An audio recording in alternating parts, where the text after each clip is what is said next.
このホテルはインク入りスパゲッティを食わせようってのか？ああ、いえお客様、これはネイロと言いまして、新鮮なイカの炭が入っているので黒いんでございますよ。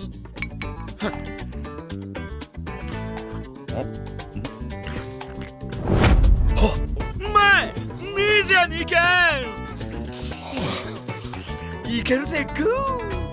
Hey, what's up guys? Welcome back to Binging with Babish, where this week we're taking a look at the Squid Ink spaghetti from Jojo's Bizarre Adventure, a recipe for which we're gonna need some squid ink. Cuttlefish ink like this is a little bit hard to find, but you can order it on Amazon. Dried squid ink pasta like this stuff is available at your friendly neighborhood grocer, but to get the flavor, texture, and appearance we're after, we need to make our own. And since my kitchen scale just ran out of batteries, we're gonna eyeball this. About 2.5 cups of flour, place in the bowl of a stand mixer, make a well in the center, and crack in 4 large eggs, along with 1 heaping tablespoon of the jet black squid. Oh, don't smell that. That smells really bad. But don't worry, it tastes really good. Very subtle and briny and not the way it smells, which is reminiscent of ocean trash. Go ahead and gently beat that into the flour with a fork until a thick slurry is formed, at which point we're going to affix dough hooks and mix on medium-low speed for 8 to 10 minutes. Now, since we weren't able to weigh out our ingredients, after about 5 minutes, we're going to check the consistency of the dough, adding flour or water as necessary until a smooth, tacky, not sticky pasta dough is achieved, which we're going to wrap in plastic wrap and let rest at room temperature for at least 30 minutes up to 1 hour. Now, if you've never been on a wedding registry so you don't have a stand mixer, we can still do this by hand. But if you, for example, host a hand and table-centric cooking show, you might want to take some steps to protect them, because this stuff does stain. So I'm starting off the dough the exact same way in a bowl, but once a thick slurry is reached, I'm going to dump it out onto my work surface and start coaxing it together into a cohesive mass. If you're unable to weigh your ingredients, this is the better way to make pasta, because you can just sort of introduce more flour to the party from the tabletop as is necessary. Anyway, once our pasta dough is done resting, it's time to start rolling it out. Give it a little poke, and then we're going to cut the dough into 4 pieces, wrapping the remaining 3 while we work on the first quarter. First, I'm going to dust it liberally with flour, roll it out a bit, and then pass it through the roller on its widest setting, and then I'm going to start laminating the dough by folding it into thirds and passing it back through the roller 3 to 4 to 5 to even 6 times, adding flour as necessary until the right consistency is achieved. All this working of the dough is going to help make it more toothsome or al dente down the line. Then, 1 notch at a time on the roller, we're going to start rolling it out thinner and thinner, dusting with flour as necessary between rolls. Then I'm going to cut this thing in half around setting number 5 so it doesn't get too long. Roll out each sheet individually until I get to the second to thinnest setting. Affix spaghetti cutter, dust liberally with flour, and pass it on through. Go ahead and submit a GIF of that to Reddit Oddly Satisfying, and lift the pasta away and sort of twist it into a kind of knot in order to keep the strands from getting too kinky. Place on a liberally floured rim baking sheet, rinse and repeat with the remaining pasta dough until you've got yourself some squid ink spaghetti. Cover that with plastic wrap and keep it in the fridge until you're ready to go, because for now it's time to focus on the sauce. The only mise I have to put on plus is to open a can of tomato puree, finely mince half a shallot, and peel 1 very large clove of garlic. Then in a high-walled saute pan, I'm going to heat some olive oil until it's shimmering.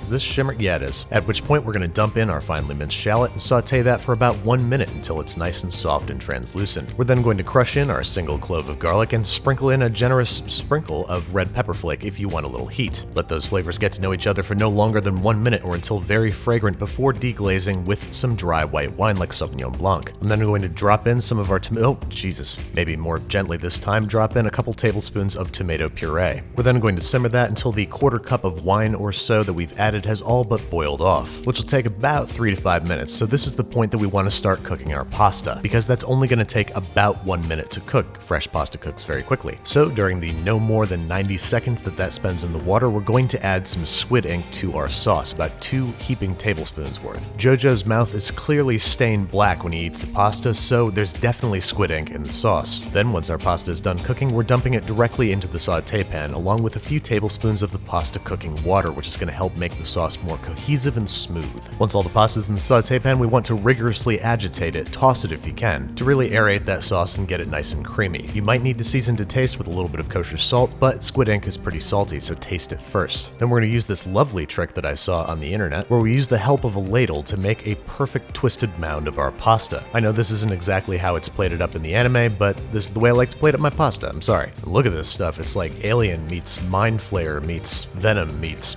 tar. but after my first trepidatious bite, I can tell you this stuff tastes awesome. The sauce is primarily a lovely tomato white wine garlic affair, but it's lightly scented with the essence of the sea, and true to form, it stains my mouth a deep, inky squid ink ebony. So mission accomplished there, and it ended up in the Clean Plate Club, if you can call this the Clean Plate Club.